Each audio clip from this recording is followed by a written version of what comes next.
Severe economic sanctions on Putin and all those folks around him, choking off access to technology as well as cutting off access to the global financial system. It's had a profound impact already.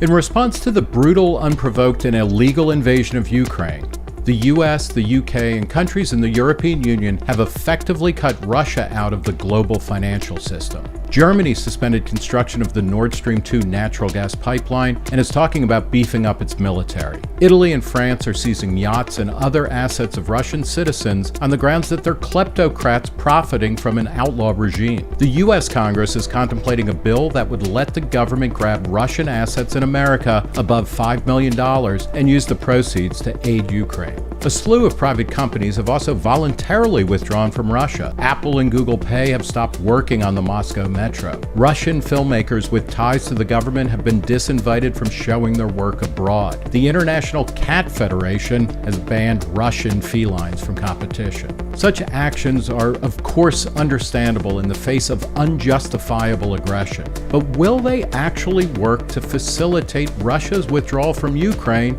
or weaken Vladimir Putin's regime?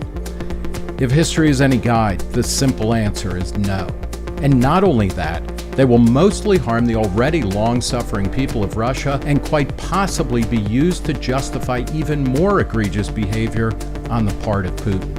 Historically, sanctions, especially in authoritarian regimes, often galvanize the targeted countries. For instance, US economic sanctions on Imperial Japan before World War II were taken as an act of war and encouraged more repression at home and expansion abroad. An October 2019 Government Accountability Office report found that sanctions often have unintended consequences, including negative impacts on human rights or public health. Sanctions against Cuba, Iran, and Venezuela haven't had the desired effects of regime change and liberalization. In fact, they've served as a scapegoat for bad economic and police state policies. Sanctions don't work because there's almost always workarounds, notes Johns Hopkins economist Steve Hanke. That's especially true in the current case, with China and India largely abstaining from the Western response.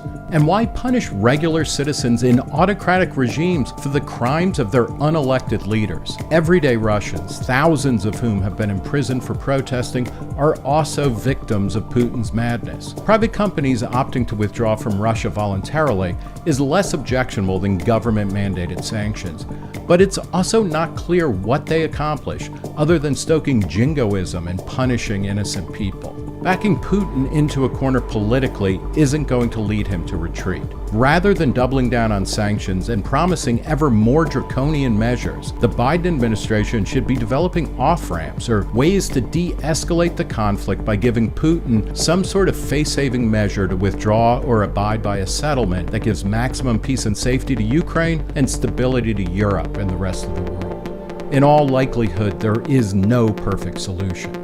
But as our experience of the past 20 years should remind us, foreign policy is ultimately not a game of good triumphing over evil or idealism winning out over realism.